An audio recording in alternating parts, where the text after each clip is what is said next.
Leta y'u Rwanda yagize ihame ry'uburinganire n'ubwuzuzanye intego y'iterambere.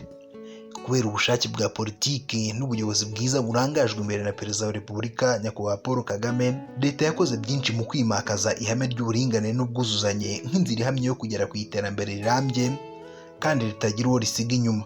Ibi bigaragarira mu ishyirwaho ry'amategeko atandukanye aho uburenganzira n'amahirwe angana abaturage bose, abagabo n'abagore, abahungu n'abakobwa. Bigaragarira kandi mu ishyirwaho rya politiki yo guteza imbere uburinganire, kongerera ubushobozi abagore no kubafasha kujya mu nzego zifata ibyemezo. Kubera izo mpamvu, u Rwanda rufatwa ku rwego mpuzamahanga nka kimwe mu bihugu byateye intambwe igaragara mu kwimakaza ihame ry'uburinganire n'ubwuzuzanye. Ibi bigaragarira muri raporo mpuzamahanga zitandukanye zirimo na raporo iheruka ya World Economic Forum y'umwaka wa 2018 yashyize u Rwanda ku mwanya wa 6 ku isi mu bihugu byagabanyije ubusumbane hagati y'abagabo n'abagore ku kigero gishimishije, ndetse by'umwihariko iyi raporo yashyize u Rwanda ku mwanya wa mbere muri Afurika. N'ubu u Rwanda hari byinshi rwagezeho mu kwimakaza ihame ry'uburinganire n'ubwuzuzanye hagati y'abagabo n'abagore, haracyagaragara imbogamizi zituma iri hame ritagerwaho ku kigero cyifuzwa. Hari bamwe mu bagize sosiyete nyarwanda batarasobanukirwa neza ihame ry'uburinganire n'ubwuzuzanye bitewe n'impamvu zirimo izishingiye ku muco, imyemerere, imyumvire n'izindi. Muri iyi filime turagaruka ku kamaro k'uburinganire n'ubwuzuzanye mu iterambere ry'umuryango n'iry'igihugu muri rusange, uruhare rwa buri wese mu kwimakaza iri hame ry'uburinganire n'ubwuzuzanye, ndetse turanagaruka ku buhamya bw'imiryango yamaze kugera kuri byinshi ibikesha kumva no gusobanukirwa neza ihame ry'uburinganire n'ubwuzuzanye ikanarishyira mu bikorwa.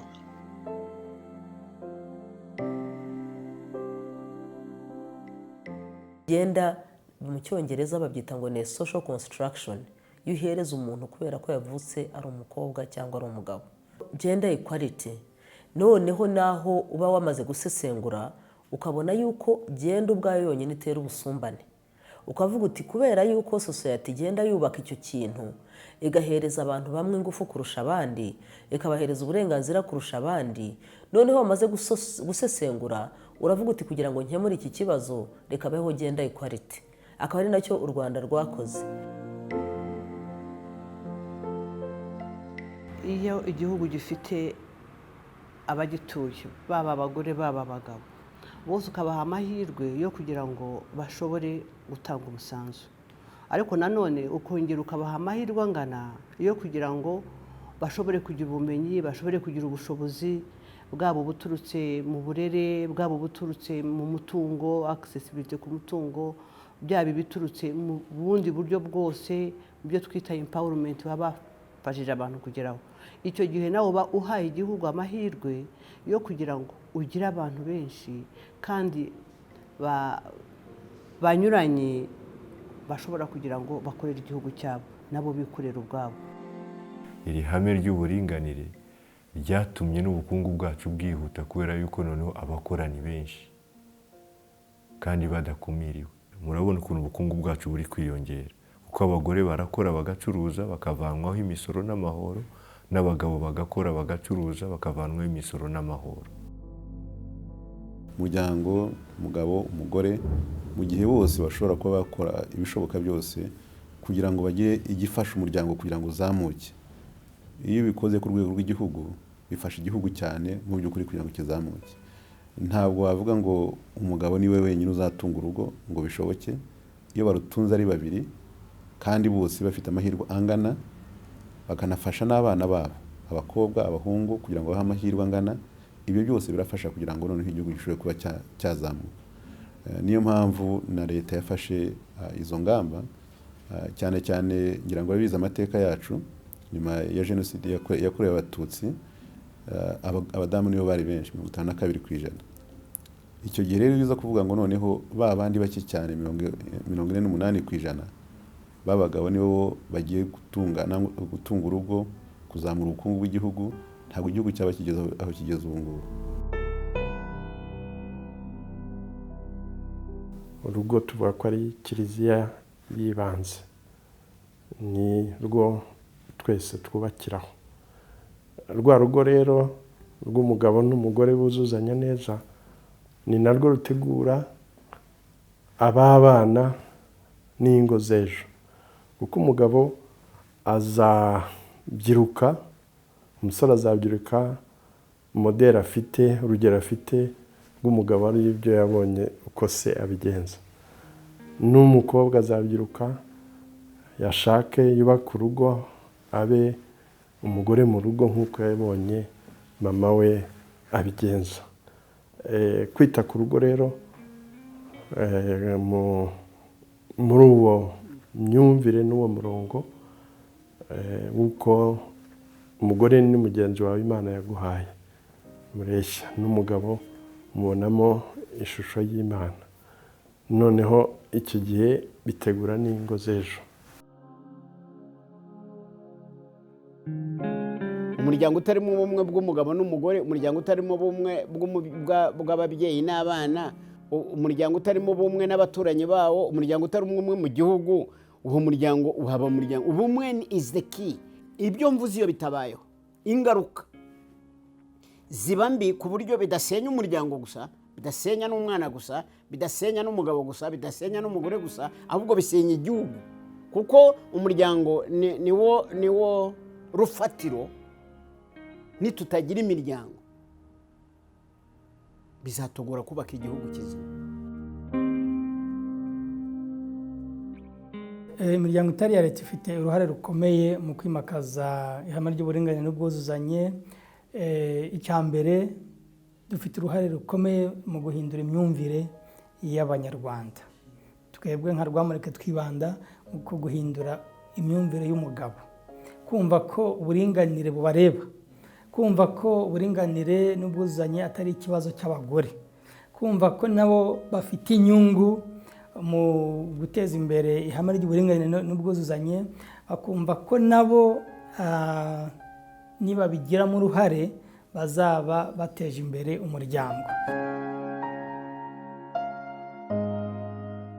Uruhare rw'urubyiruko rero njyewe mbona ahubwo ari nabo bagakwiye kuba abambere mu kugira ngo rino hame ry'uburinganire ryimakazwe, kuko urebye u Rwanda umubare munini ni urubyiruko. Urumva ko wa mubare munini ari we wahagurutse ugafata cya cyemezo bya bindi biri mu mpapuro bikajya mu bikorwa, ikintu cyanahinduka n'umuco. Ikindi kandi niba tuvuga ngo u Rwanda twifuza rube rwiza, urumva yuko urubyiruko ni rwo Rwanda rw'ejo, nibo byagakwiye guheraho kugira ngo koko rwa Rwanda twifuza, rwa rubyiruko ruzaze rusa neza. Kuba urubyiruko twigishwa ihame ry'uburinganire n'ubwuzuzanye bidufasha gukura turisobanukiwe, ku buryo n'igihe tuzaba dushatse ingo zacu bitazatugora kuzuzanya n'abafasha bacu. Ibyo bigatuma buri muntu wese amenya ko afite uburenganzira, amahirwe angana na mugenzi we mu kubaka igihugu cyacu. Njye n'umugore wanjye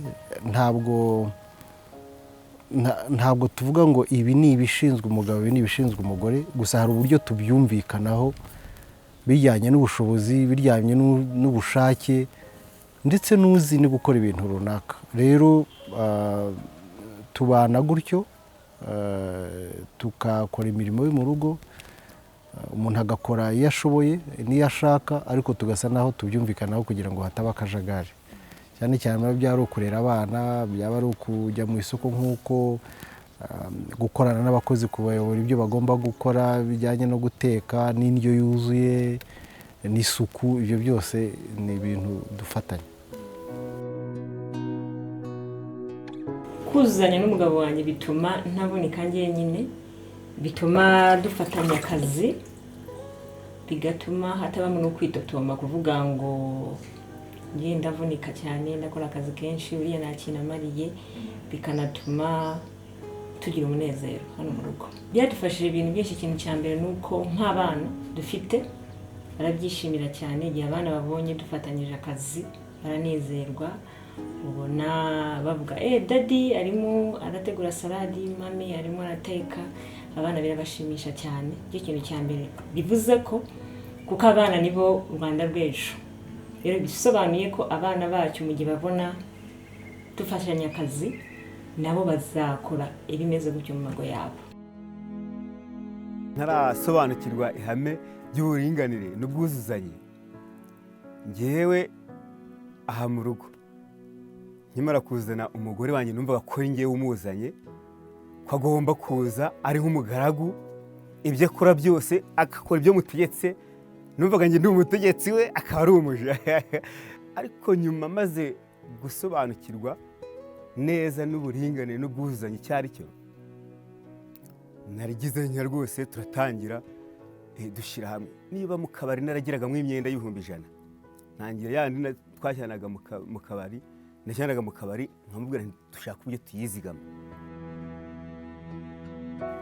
mbere amafaranga yarayakoreraga simenye iyo gashya, ariko tumariye kumva ihame ry'uburinganire n'iterambere, ubu nta kibazo, dushyira hamwe tugura amasambu tukagura amatungo, ubu nta kibazo, tumaze kugera ku rugero rushimishije. Twaguze umurima w'300,000, tugura undi murima w'100,000, none buno twaguze inyana n'ikimasa. Uburinganire n'ubwuzuzanye ni ingirakamaro mu iterambere ry'umuryango, kuko byangiriye akamaro, byagejeje kuri byinshi. Gushyira mu bikorwa ihame ry'uburinganire n'ubwuzuzanye ni nk'urugendo, riraza rihindura bimwe abanyarwanda bari baratojwe n'umuco, ariko nanone biraza bigira imibanire y'umugore n'umugabo neza. Igihe tukiri muri urwo rugendo ni uguhozaho kwigisha, guhugura, ubukangurambaga, kandi cyane cyane kumva ko ubundi byoroheye uvuze uti icyo nakwifuza kugirirwa nanjye nicyo nkwiriye kugirira abandi. Ari nayo mpamvu nubwo tuzakomeza koko guhugura abakuru, ariko twifuza cyane cyane ko twese hamwe twashyira imbaraga mu kwinjiza, mu kwigisha neza ihame ry'uburinganire n'ubwuzuzanye mu bana bato. Tukajya mu masibo yacu tukigisha ibirezi, imbuto, tukajya muri ECDs, mu bigo mbonezamikurire. Abo nibo bazakura babasha kuvuga bati nibyo koko, ni byiza ko tugira uburenganzira bungana, ni byiza ko tugira uruhare rungana, ni byiza ko tugira amahirwe angana, ni byiza, bikababera nk'ubuzima bwabo bwa buri munsi. Nanone tugakomeza tukigisha n'ibindi byiciro mu mashuri, ari abanza, ari ayisumbuye, urubyiruko, kugira ngo rubashe kwinjiza ihame ry'uburinganire n'ubwuzuzanye mu buzima bwabo, bibabere nk'indangagaciro. Women and men are equal in terms of ability and dignity. There really isn't any argument against that. So women and men must also be equal in terms of opportunity. This is not just human rights, but also common sense. Let's be practical.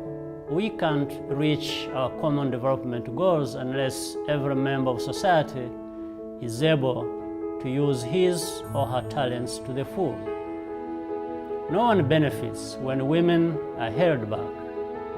We have to change mindsets, not just laws. In Rwanda, more women than ever before are serving in positions of responsibility and leadership in government and in the workplace. These role models, in turn, shape the expectations and ambitions of the next generations. We are in this together. Let us stand as partners to end gender inequality once and for all.